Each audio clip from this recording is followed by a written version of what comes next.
Welcome back to all of you. भाई उम्मीद करता हूँ सभी फिट और फाइन होंगे और सेफ होंगे। भाई आजकल जैसा माहौल है उसमें सेफ रहना बहुत ज़्यादा ज़रूरी है। ठीक है जी। तो लास्ट वीडियो में हम लोगों ने जैसे डिस्कस किया था, चैप्टर नंबर 3 का इंट्रोडक्शन हमने डिस्कस किया था, जहाँ पे हमने देखा था कि भाई प्राइवेट सेक्टर क्या है, पब्लिक सेक्टर क्या है, और दोनों का कंपैरिजन भी हम लोगों ने देख लिया था। तो अब टाइम है कि हम जानें कि भाई फॉर्म्स ऑफ पब्लिक सेक्टर क्या क्या होते हैं। ठीक है जी।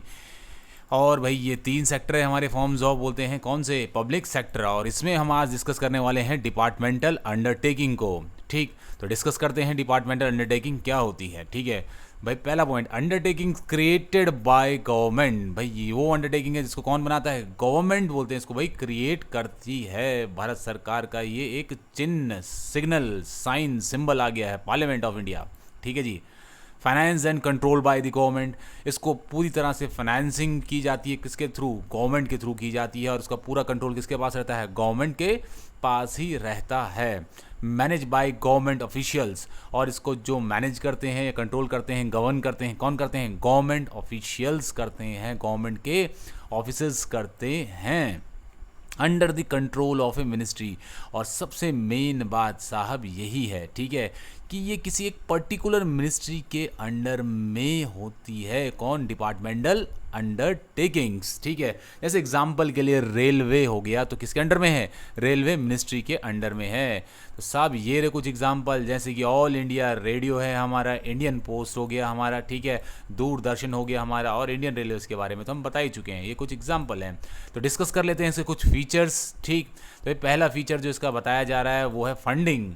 ठीक है, funding of these enterprises come directly from the government treasury, Bharat सरकार के खजाने से इनकी डायरेक्टली फंडिंग की जाती है। And are an annual appropriation from the budget of the government, और जो भारत सरकार का जो बजट होता है बोलते हैं उसमें से इनके लिए अलग से रुपयों का आवंटन किया जाता है। मतलब उसमें अलग से एक प्रोविज़न रहता है जो नॉर्मली बोलते हैं मार्च में प्रेजेंट किया जाता था, लेकिन आजकल फरवरी में प्रेजेंट कर रही है भारत सरकार।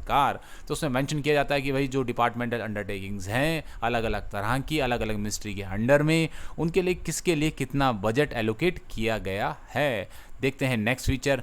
तो नेक्स्ट फीचर बताया गया साहब ऑडिट एंड कंट्रोल। पहले भाई ऑडिट का मीनिंग जान लेते हैं।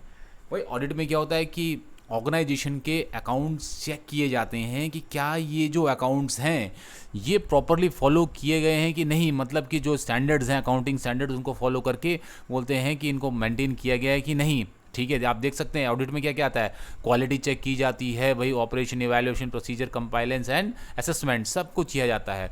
कौन करता है, they are subject to accounting and audit controls applicable to the other government activities. ठीक, नॉर्मली एक जब कोई प्राइवेट फर्म होती है या कोई जॉइंट स्टॉक कंपनी होती है, उसमें एक कौन करता है, चार्टेड अकाउंटेंट करता है। ठीक है, लेकिन यहाँ पर कौन करेगा, गवर्नमेंट ऑफिशियल्स आते हैं, वो लोग ही डिपार्टमेंटल अंडरटेकिंग्स की क्या करते हैं, ऑडिट करते हैं। भाई नेक्स्ट फीचर देख रहे हैं हम लोग, ये है एम्प्लॉयज़। जो एम्प्लॉयज़ किसी डिपार्टमेंटल अंडरटेकिंग में काम करते हैं वो कौन होते हैं साहब, वो भी गवर्नमेंट एम्प्लॉयज़ ही होते हैं, गवर्नमेंट सर्वेंट्स होते हैं। जैसे बाकी गवर्नमेंट सर्वेंट्स होते हैं वैसे ही जो डिपार्टमेंटल अंडरटेकिंग में काम करते हैं वो लोग भी गवर्नमेंट सर्वेंट्स होते हैं।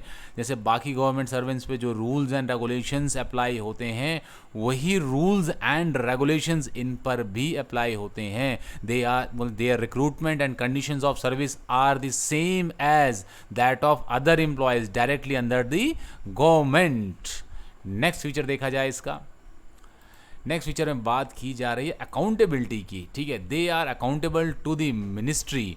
भाई ये अकाउंटेबल किसके लिए, मिनिस्ट्री के। जैसे कि इनिशियली मैंने आपको बताया था जब इसका मैं इंट्रोडक्शन आपको दे रहा था कि किसी न किसी मिनिस्ट्री के अंडर में रहते हैं, तो ये उस मिनिस्ट्री को अकाउंटेबल है, उसके टूवर्ड्स अकाउंटेबल है, उस मिनिस्ट्री को ये सारी इंफॉर्मेशन प्रोवाइड करते हैं। और मिनिस्ट्री किसको प्रोवाइड करती है, गवर्नमेंट को प्रोवाइड करती है वो इन्फॉर्मेशन। और गवर्नमेंट उस इन्फॉर्मेशन को कहाँ प्रेजेंट करती है, पार्लियामेंट में प्रेजेंट करती है, ताकि जो आम जनता है उन तक भी वो जानकारी पहुंच सके कि भाई जो हमारी डिपार्टमेंटल अंडरटेकिंग्स हैं ये क्या क्या काम कर रही है और कैसे कैसे काम कर रही है और इनके फ्यूचर प्लान्स क्या हैं। ठीक है जी, नेक्स्ट फीचर भी हम आगे देखेंगे, लेकिन उससे पहले since there management is directly under the concern ministry, भाई बोलते हैं कि क्योंकि उनका जो मैनेजमेंट है डायरेक्ट किसी न किसी मिनिस्ट्री के अंडर में, इसलिए रिपोर्ट किसे करेंगे, अकाउंटेबल किसके लिए, उस मिनिस्ट्री के अंडर में ही है।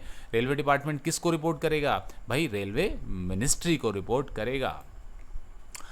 तो साहब ये थे आपके बोलते हैं फीचर्स, और नेक्स्ट वीडियो में हम डिस्कस करेंगे क्या, merits of A departmental undertakings. तो नई वीडियो के आने तक जहां हम वीडियो मेरिट्स डिस्कस करेंगे किसके, डिपार्टमेंटल अंडरटेकिंग्स के।